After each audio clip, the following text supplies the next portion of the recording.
digital footprints of organizations are expanding, and with that expansion comes more avenues of attack for cybercriminals to exploit and more areas of concern for organizations to address.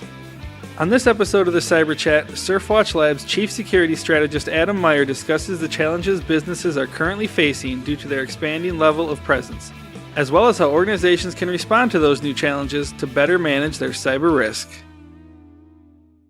Wondering if you could elaborate on some of the challenges that organizations are facing when it comes to those expanding digital footprints, particularly how they've changed over the past couple of years.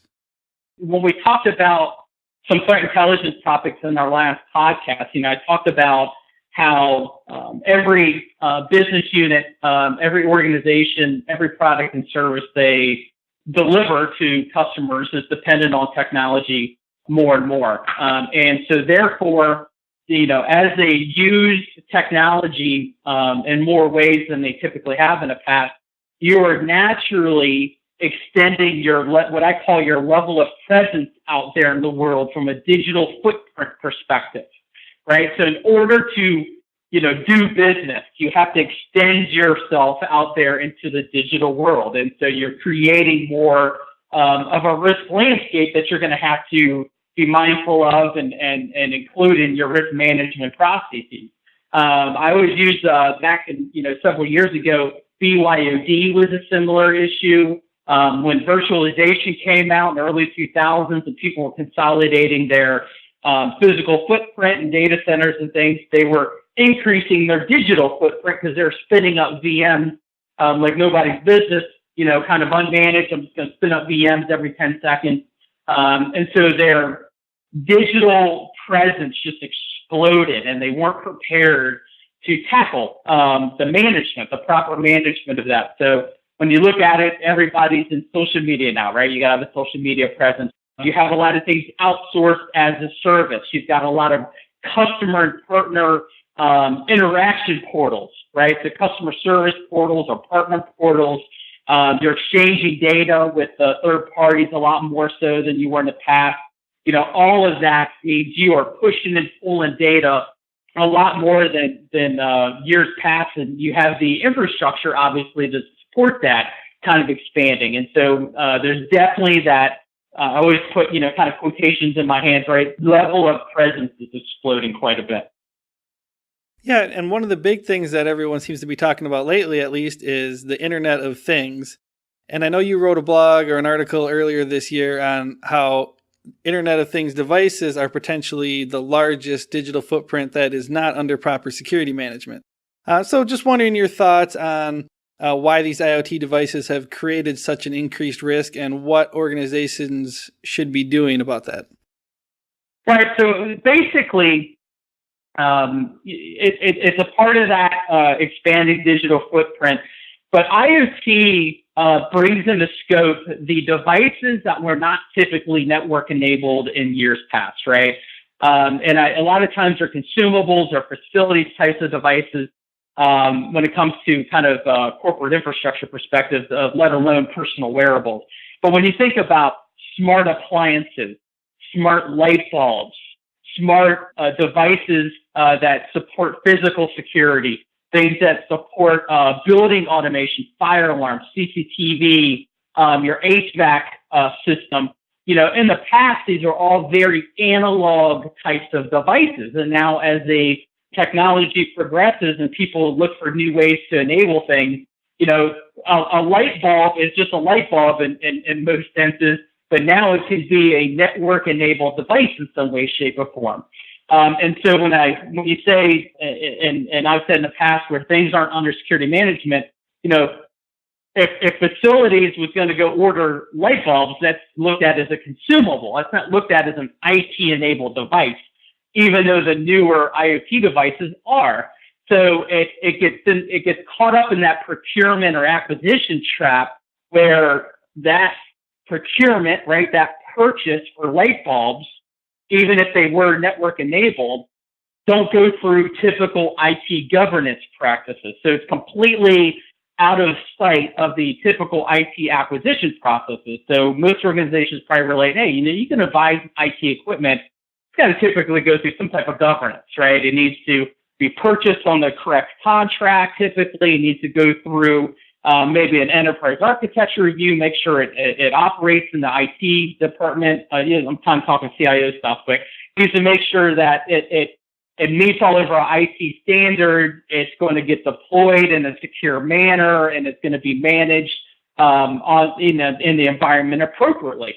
If I got a smart light bulb, that's just viewed as a facilities device, a consumable. It's just a light bulb. It has the potential, and I've seen it happen before, to bypass that whole IT governance process. And before you know it, you've got IT-enabled devices operating within your infrastructure that is not didn't go through proper risk scrutiny, right? And so you have a lot of these things that are coming online that you wouldn't have expected needs to be brought into the IT acquisition process. I was given a webinar not long ago where I gave a use case where it was a smart oven. It was a stove and oven combination. They also had a dishwasher combination that had a web server running on an appliance. And it was meant to be network enabled so the operator can talk to the appliance using a mobile device app. So you had a whole web server hosting environment built into this dishwasher and into this oven and stove combination. Who would have thought, right, that your dishwasher is an IT security risk? But it happened because it had vulnerabilities and opened up backdoors and bridged the like guest networks and your core infrastructure, and that's just a no-no. So a lot of that is going to be a problem. It's going to continue to be a problem. And I always encourage my customers to think back how you handled BYOD, think back of the lessons learned when you started spinning up virtualization, and start using those lessons learned to make sure you're tracking IoT devices in your policy and in your procurement processes. Another area where we seem to see a lot of data breaches occur is with third parties and vendors and just the supply chain in general. And I know just this year we've seen multiple examples of where there'll be an incident at a single vendor, and then that quickly spreads through the supply chain, and suddenly, maybe there's a dozen different organizations that are impacted by it, or potentially more. So just wondering your thoughts on the supply chain. Because even going back a few years, say, to the Target breach, there's a lot of focus on third-party access, and it seemed like everyone was talking about how that was, one of the root causes of the breach. Yet it still seems as though when most of these new breach stories hit the news, that is a lot of times one of the primary reasons. Yeah, I think another case to bring up is what SurfWatch blogged about was Alpha Leon, right? So, when Alpha Leon breached Envision Power Systems, Envision Power Systems was the hosting provider for some seriously major sports brands out there, right? So one server that did not get the right vulnerability management scrutiny got compromised, and that server happened to be a hosting environment for very major brands. That's another good example where one box sitting in Amazon Web potentially caused a lot of problems. And so I think the moral of the story is anytime you outsource something as a service, it is now a supply chain issue. You can tackle these things in many different ways, but it's something that any risk manager needs to ensure that supply chain monitoring is in place. So risk assessment and monitoring, to be honest, so that you have the right recourses when something happens. So in many cases, that's a combination of contractual language, right? So you want to make sure, hey, if you're going to go with a service provider, you got to put the contractual requirements out there to make sure they meet certain security standards, to make sure they're on the hook to report vulnerabilities and breaches as it affects your organization, to make sure they maybe have the right insurance and liability coverages in place if a breach does occur. Because at the end of the day, if you're a third party, let's say, is supporting a major customer-centric business process and they have a breach, and your customers need to be notified, 9 times out of 10, it's not that provider's brand going to get hammered, although it does happen. It's going to be your brand that has to deliver the bad news. right? And so you want to make sure that you have the right due diligence in place to make sure that that your provider is doing the right level of cybersecurity rigor, and that they're not breached in the first place, as well as B, if they are breached, that you have recourses, right? You have known courses of action in place. That's just like an incident. You should have supply chain centric courses of action in your incident and breach response pre-planning, right? You should have that established. So all of that happens quite a bit. That's why, on SurfWatch side, and I make this statement on demos all the time, so I'll make it again. Hopefully I'm still accurate. To the best of my knowledge, SurfWatch is the only threat intelligence provider that is actively helping customers against the supply chain aspect of things with like dedicated applications and dedicated collection against it, so that we can help with the monitoring aspect of things and notify customers when there's an issue so that they can put those incident response plans in practice that I just mentioned. So supply chain, big deal. It's a part of that level of presence that I've talked about in the past. You're pushing and pulling a lot of sensitive data, so you just have to accommodate for that.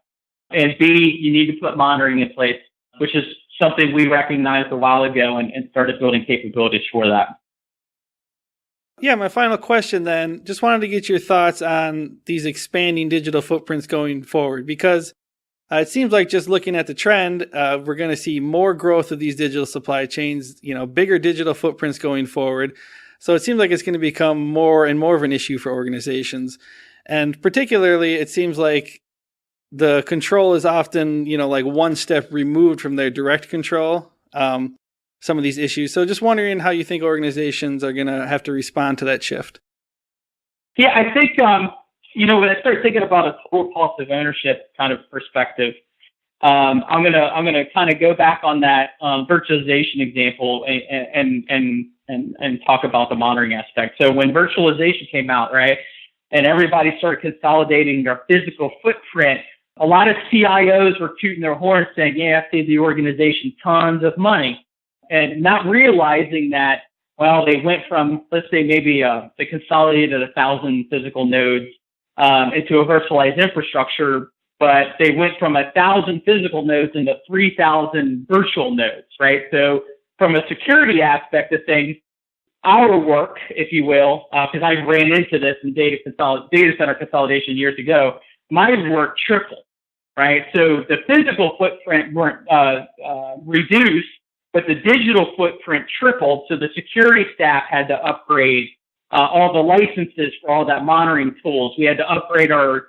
human expertise talent, right? So we had to put more butts and seats to manage all this new infrastructure. And in the long term, that actually cost more money when we did the consolidation. And so I think it's going to be the same thing from this IoT footprint, exploding, supply chain things exploding. And so I think a smart decision maker is going to set aside budget for the intelligence side of the house to make sure they're monitoring for all these types of things, right? So you may not have as much to manage on premise, right? So let's say you took your ERP system, so your payrolling, your HR systems that used to be internal, and you outsource them to a provider, let's say, right? So sure, that makes a lot of streamlining and makes a lot of business sense, and maybe your operating costs go down, but that doesn't mean you slash the security budget, if you will. That just means you may have to redirect budget from the on-premise cost over to more of a monitoring cost, right? And monitoring these service providers to make sure you're aware of any events that occur that could negatively affect your organization. In addition to the contractual stuff I talked about and the policy stuff I've already talked about. So I think a lot of that is the reality of things. I'm going to keep pressing the same issue as I mentioned. We all depend on technology, and it really depends on, are you applying budget to the internal products and services that are supported, or are you going to apply a budget to the continuous monitoring of anything you outsource or procure as a service. And so you're going to have to do that cost assessment, and obviously that's where the vendor selection comes in. You really need to think about, when I select a vendor, let's say for supply chain monitoring or digital risk monitoring. I mentioned our level of presence is growing out there. One of the things I used to promote when I was a CISO is I say, when I start thinking about vendor selection, it's how much capability do I get per dollar spent, right? And that's what I'm looking for. And so when you're looking at vendors, especially like SurfWatch, you want to make sure you're looking at it from how much capability am I getting per dollar spent? I've got to look at my industry verticals. I've got to look at my threat verticals when it comes to certain, actor motivations and intentions and opportunities and things of that nature. Now I got to monitor supply chain aspects of these types of things. So I got a bunch of different communities of interest I got to wrap my arms around to monitor. Who's going to help me do that? And last podcast, we're talking about tactical, operational, strategic. That's kind of getting into that. That's very much getting into that operational, strategic types of intelligence. That's that tactical, right? Ingesting an IOC feed into a SOC is not going to help you monitor your supply chain. It's not going to help you monitor the IoT trends out there from a threat perspective. It's not going to help you monitor if there's credentials being traded or stolen or sold in different dark web markets for your suppliers. IoTs aren't going to do that. And so, it still rings true from when we last talked that, looking at the strategic side of the house is a very good way to jump into that threat intelligence pool and get some monitoring in place and look at it from a risk perspective. All right. Well, thanks for taking the time, Adam. We appreciate it. All right. Thank you, Jeff. The Cyber Chat podcast is brought to you by SurfWatch Labs. SurfWatch Labs helps organizations and service providers quickly establish a strategic cyber threat intelligence operation that drives more effective use of their tactical defenses. For more information on cyber risk intelligence, check out surfwatchlabs.com.